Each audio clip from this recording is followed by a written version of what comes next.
गजब नंद है हिंदी कहानी।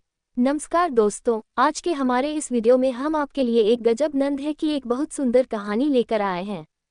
एक गांव में सुनीता नाम की एक महिला रहती थी। सुनीता का स्वभाव बहुत ही शांत, धैर्यवान और सरल था।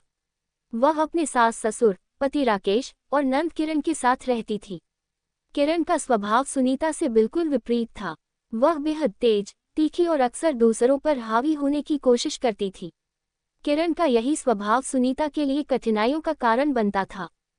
जब सुनीता इस घर में नई नई आई थी, तब उसे किरण की आदतों का ज्यादा ज्ञान नहीं था। वह तो बस यही सोचती थी कि वह अपनी नंद से मित्रता करेगी और परिवार में शांति और प्रेम का माहौल बनाए रखेगी।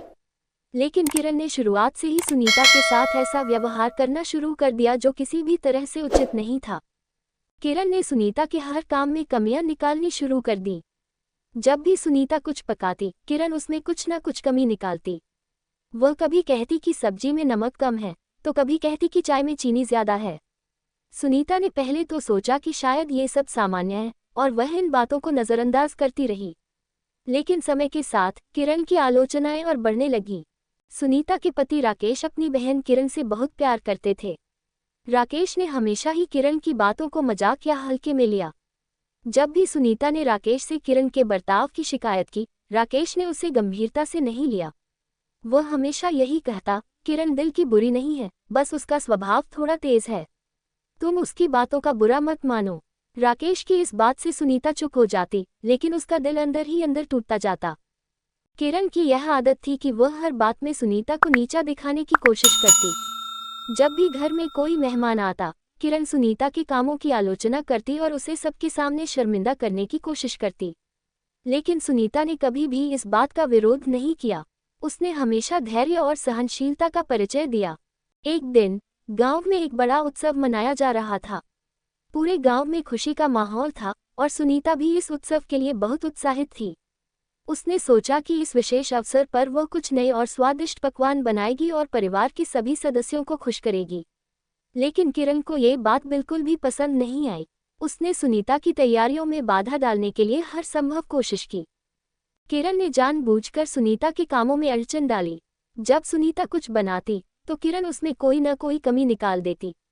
कभी वह सुनीता की बनाई हुई मिठाई को बर्बाद कर देती, तो कभी उसकी बनाई हुई सब्जी में बेवजह नमक या मिर्च डाल देती। सुनीता ने बहुत कोशिश की कि वह किरण के इस व्यवहार को नजरअंदाज कर दे, लेकिन किरण की हरकतें दिन पर दिन बढ़ती जा रही थी। सुनीता ने सोचा कि अब और चुप रहना ठीक नहीं होगा। उसने ठान लिया कि वह किरण से साफ साफ बात करेगी। एक दिन जब किरण फिर से सुनीता के कामों में अड़चन डाल रही थी, सुनीता ने उससे कहा, किरण, मैं तुम्हारी भाभी हूँ और इस घर की बहू भी। मैं जानती हूँ कि तुम मुझसे नाराज हो, लेकिन तुम्हारे इस व्यवहार से घर का माहौल खराब हो रहा है। अगर तुम्हें मुझसे कोई शिकायत है, तो हम बैठकर बात कर सकते हैं, लेकिन इस तरह से बार बार ताने देना और काम में अड़चन डालना ठीक नहीं है। किरण सुनीता की यह बातें सुनकर हैरान रह गई। उसने कभी नहीं सोचा था कि सुनीता इस तरह से उसके सामने खड़ी होगी। लेकिन किरण ने अपनी नाराजगी को छुपाते हुए कहा, तुम मुझे सीख देने की कोशिश मत करो। मुझे तुम्हारी बातें सुनने में कोई दिलचस्पी नहीं है। सुनीता ने धैर्यपूर्वक जवाब दिया, किरण, मैं तुम्हें छोटी बहन मानती हूँ। अगर तुम मुझसे किसी बात पर नाराज हो, तो हम उसे बातचीत से सुलझा सकते हैं। लेकिन इस तरह से तानों और गुस्से से कुछ भी ठीक नहीं होगा। किरण को सुनीता की यह बातें समझ में आईं। उसने महसूस किया कि सुनीता वास्तव में उसके भले के लिए सोच रही है। लेकिन अपनी आदतों को छोड़ना किरण के लिए इतना आसान नहीं था।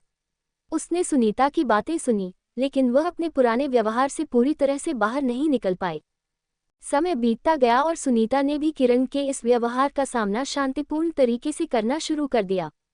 उसने कभी भी किरण के तानों का जवाब नहीं दिया, बल्कि अपने व्यवहार से किरण को ये समझाने की कोशिश की कि वह उसके खिलाफ नहीं है।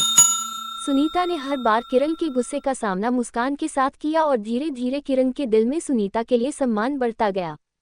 एक दिन किरण ने सुनीता के सामने अपनी गलतियों को स्वीकार किया। उसने कहा, भाभी, मुझे माफ कर दो। मैंने तुम्हारे साथ बहुत बुरा व्यवहार किया है, लेकिन अब मैं समझ गई हूँ कि तुम मेरे भले के लिए सोचती हो। सुनीता ने किरण को गले लगाते हुए कहा, किरण, मैं तुम्हें अपनी छोटी बहन मानती हूँ। अगर हम एक दूसरे का साथ दें, तो हर मुश्किल को पार कर सकते हैं। हमें इस घर को खुशहाल बनाना है, और इसके लिए हमें साथ मिलकर काम करना होगा।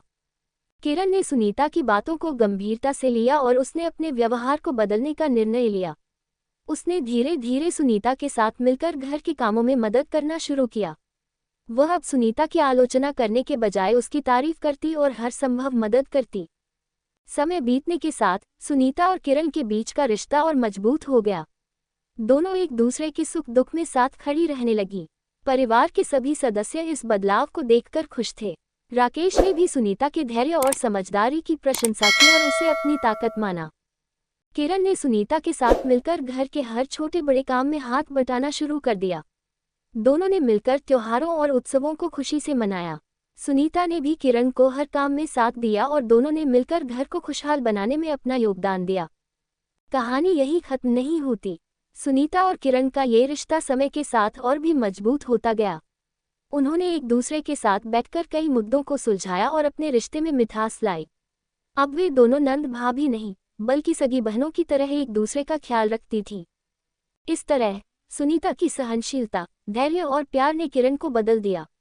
अब दोनों बहनें मिलकर घर को खुशहाल और समृद्ध बनाने में जुट गईं।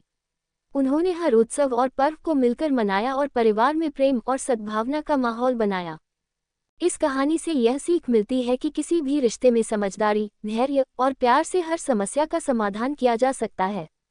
कठिनाइयां आती हैं, लेकिन अगर हम एक दूसरे का साथ दें और मिलकर चलें, तो हर मुश्किल को पार कर सकते हैं।